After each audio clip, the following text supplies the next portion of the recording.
Hello बच्चों, आज का जो अपना टॉपिक है वो है ऑक्सीडेशन ऑफ कीटोन्स। और इस रिएक्शन में भी स्पेशल रूल जो फॉलो होगा वो है पॉपऑफ्स रूल, पॉपऑफ नियम।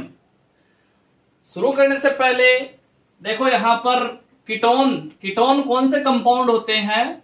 वे यौगिक, वे कार्बोनिल यौगिक जिनमें कार्बन की दोनों संयोजकताएं, दोनों वैलेंसी एल्किल या एरिल ग्रुप द्वारा जुड़ी हुई है। यहां आर समूह या एआर समूह दोनों तरफ हाइड्रोजन प्रेजेंट नहीं होगा। या तो एल्किल समूह या फिर एरिल समूह द्वारा जुड़ी हुई हो, वो यौगिक क्या कहलाएंगे? कीटोन कहलाते हैं। क्लियर? कार्बोनिल ग्रुप के साथ में दोनों वैलेंसी एल्किल या एरिल समूह द्वारा पूरी होती है, कीटोन कहलाते हैं। अब मेन बात ध्यान देना, यहां पर रिएक्शन अपन पढ़ रहे हैं ऑक्सीडेशन ऑफ कीटोन्स। कीटोन्स का ऑक्सीकरण करना है, ऑक्सीजन का योग करवाना है। तो यहां ध्यान देना है, कीटोन का जब ऑक्सीकरण करवाया जाता है RCOOR, ये कीटोन का सिंपल एग्जाम है, ठीक है। कीटोन का जब ऑक्सीकरण करवाया जाएगा तो यहां ध्यान देना, कार्बन कार्बन बंध का विदलन होता है। यह सबसे इंपॉर्टेंट बात है। ऑक्सीकरण के दौरान कार्बन कार्बन बंध का ही विदलन होता है। पहली इंपॉर्टेंट बात, कार्बन कार्बन बॉन्ड क्लीवेज होगा। सेकेंड इंपॉर्टेंट बात यह आती है कि इसका जो ऑक्सीडेशन होता है वो स्ट्रॉन्ग जो ऑक्सीकारक है, प्रबल ऑक्सीकारक है, उनकी उपस्थिति में ऑक्सीकरण प्रक्रिया संपन्न होगी। जैसे फॉर एग्जांपल मैं बात कर लेता हूं यहां पर कंसंट्रेट नाइट्रिक एसिड, या फिर एसिडिक मीडियम में KMnO4 विथ H2SO4, या फिर पोटेशियम डाइक्रोमेट और विथ H2SO4। ये क्या है? ये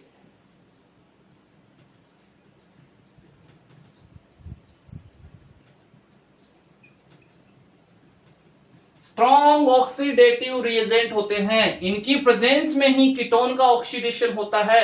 सामान्य कोई अपन दुर्बल ऑक्सीकारक लगा दिया जाए अभिक्रिया में तो कीटोन का ऑक्सीकरण नहीं हो पाता है।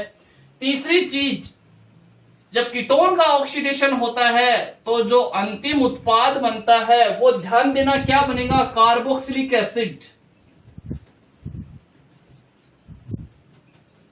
कीटोन के ऑक्सीकरण में अंतिम उत्पाद क्या बनता है? कार्बोक्सिलिक एसिड बनता है। और कार्बोक्सिलिक एसिड का भी क्या बनेगा? मिक्सचर बनेगा, मिश्रण बनेगा। क्योंकि यहां पर देखो, जब कार्बन कार्बन बंध का विदलन होगा तो दो अलग अलग कार्बन श्रृंखलाएं प्राप्त हो जाती है और दो अलग अलग कार्बोक्सिलिक एसिड का मिक्सचर प्राप्त होता है। खास बात यह होती है कि कार्बोक्सिलिक अम्ल जो उत्पाद बन रहा है ना, उसमें कार्बन परमाणुओं की संख्या मूल कीटोनिक यौगिक की तुलना में कम प्राप्त होती है। यह इंपॉर्टेंट है। इसे एक एग्जांपल लेकर के आपको मैं समझा रहा हूं कि किस प्रकार से कीटोन का ऑक्सीडेशन हो रहा है। यदि मैं यहां पर सबसे इंपॉर्टेंट पहले बता दूं, सममित कीटोन लिया जाए,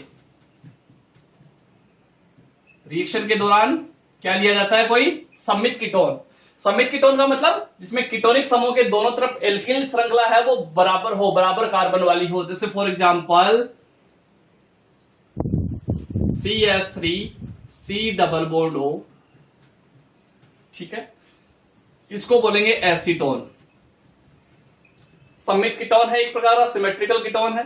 जब इसका ऑक्सीडेशन करवाया जाएगा, ऑक्सीकरण करवाया जा रहा है कंसंट्रेट HNO3 प्रबल ऑक्सीकारक की उपस्थिति में, तो क्या होता है? दो कंडीशन बनती है। कार्बन कार्बन बंध का क्लीवेज होता है। यहां पर ध्यान देना, चाहे तो यहां से इन दोनों कार्बन परमाणुओं के बीच बंध टूट सकता है, ये वाला बॉन्ड भी क्लीवेज हो सकता है और ये वाला बॉन्ड भी क्लीवेज हो सकता है। क्योंकि सममित कीटोन है तो दोनों में से कहीं से भी बंध का वितरण हो सकता है। यहां पर दो समान प्रकार के प्रोडक्ट बनेंगे। तो ध्यान देना, यहां पर मैं यहां से बंध का क्लीवेज कर रहा हूं, तो यहां एक तरफ एक कार्बन की और एक तरफ दो कार्बन की श्रृंखला बन रही है। तो जब ऑक्सीकरण करवाया जाएगा तो ध्यान देना, यहां एक तरफ तो एक कार्बन का कार्बोक्सिलिक एसिड और दूसरी तरफ दो कार्बन का कार्बोक्सिलिक एसिड है, वो उत्पाद बनता है। तो उत्पाद में क्या बनेगा, एक तो बनता है HCOOH और एक बनेगा CS3COOH। यहां बनता है फॉर्मिक एसिड और सेकंड बनेगा acetic acid, acetic acid. Clear. इसके अलावा सममित कीटोन का एग्जांपल ध्यान देना, यहां पर ये बहुत इंपॉर्टेंट है। एसीटोन के साथ आप रिएक्शन करवाओगे, एसीटोन के साथ आप रिएक्शन करवाओगे तो कार्बन कार्बन बंध का विदलन होगा, बंध टूटेगा, जिससे दो अलग अलग कार्बन श्रृंखला वाले कार्बोक्सिलिक एसिड प्राप्त होते हैं। जो कार्बोक्सिलिक एसिड प्राप्त हो रहे हैं उनमें कार्बन परमाणु की संख्या मूल कीटोनिक यौगिक की तुलना में क्या होती है, कम प्राप्त होती है। यहां एक कार्बन और यहां दो कार्बन की अलग अलग श्रृंखलाएं बन रही है, जबकि मूल कीटोन में कितने कार्बन है, 3 कार्बन। क्लियर बात यहां पर। अब मेन इंपॉर्टेंट आता है, यदि सममित के बजाय एसिमेट्रिकल कीटोन हो, असममित कीटोन हो और उसका ऑक्सीकरण करवाया जाता है, तो यहां पर काम में आएगा पोपोफ रूल। पोपोफ नियम क्या होता है, ये ध्यान देना, ये बहुत ही इंपॉर्टेंट है। पोपोफ जो रूल है वो किस पर लागू होता है, एसिमेट्रिकल कीटोन पर।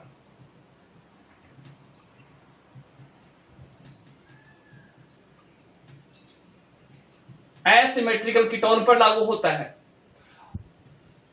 जैसे फॉर एग्जांपल एसिमेट्रिकल कीटोन का मैं उदाहरण ले रहा हूं,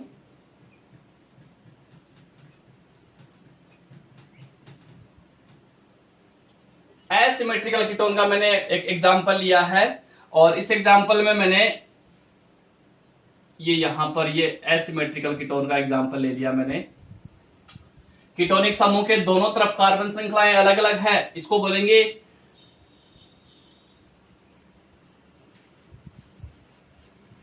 ध्यान से समझना, कीटोनिक समूह के दोनों तरफ इधर एक कार्बन श्रृंखला इधर दो कार्बन, इसको बोलेंगे 2 ब्यूटेनॉन, या 2 ब्यूटेनॉन के स्थान पर मैं यहां पर 2 पेंटेनॉन भी ले सकता हूं, वो ज्यादा बेटर ढंग से क्लियर हो जाएगा। इसको बोलेंगे 2 पेंटेनॉन, 2 पेंटेनॉन। इसका ऑक्सीडेशन करवाना है, क्लियर। अब ऑक्सीडेशन करवाएंगे तो देखो कंसंट्रेट HNO3 की प्रेजेंस में ऑक्सीडेशन करवाना। तो आपने ये पढ़ा था कि कीटोन का ऑक्सीडेशन करवाते हैं तो कार्बन कार्बन बंध का विचलन होता है, ठीक है। यहां पे भी दो कंडीशन बनती है, एक ये वाला कार्बन बंध का विचलन हो सकता है, दूसरा इन दोनों कार्बन के बीच का बंध टूट सकता है। क्लियर। कौन सा बंध टूटेगा इस बात का निर्धारण कौन करता है, पोपोफ नियम। पोपोफ नियम यह कहता है कि जब किसी असममित कीटोन का ऑक्सीकरण करवाया जाता है तो ध्यान देना, जो कीटो समूह है, ये जो कीटो समूह है छोटे एल्किल समूह की तरफ जुड़ता है।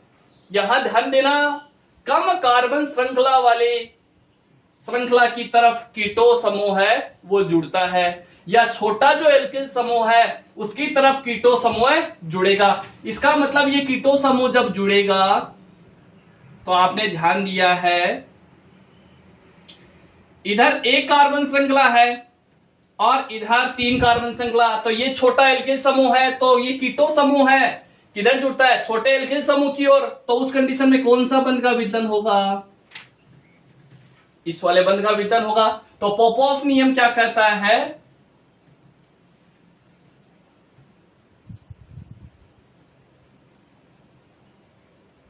एडिशन ऑफ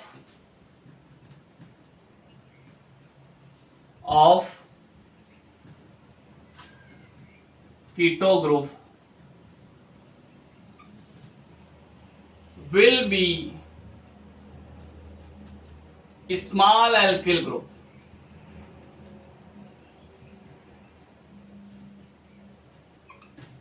छोटे एल्किल समूह की तरफ छोटे का मतलब कम कार्बन श्रृंखला वाला छोटे एल्किल समूह की तरफ C डबल बॉन्ड O समूह का योग होता है। ये बहुत इंपॉर्टेंट है यहां पर। तो देखो यहां पर बंध टूटेगा तो कौन सा बंध टूटेगा, यहां से ये बंध टूटेगा। तो देखो इधर 2 कार्बन की श्रृंखला बनी है और इधर 3 कार्बन की श्रृंखला, तो प्रोडक्ट बनता है, ध्यान देना कौन कौन से बनेंगे, CH3 CH2 COOH।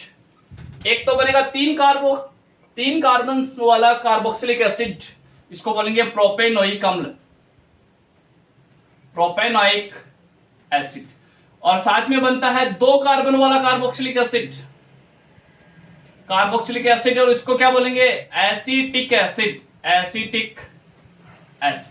तो ये ध्यान देना है, असममित कीटोन का ऑक्सीकरण जब करवाया जाता है तो पोपोफ काम में आता है, और ये कहता है कि कार्बोनिल समूह है हमेशा किस तरफ आता है, जिस तरफ छोटा या कम कार्बन श्रृंखला वाला एल्किल समूह है जुड़ा रहता है। यहां से बंध का विदलन होता है तो ये मेजर प्रोडक्ट बनते हैं, ये ध्यान देना, ये मेजर प्रोडक्ट बनेंगे। क्लियर।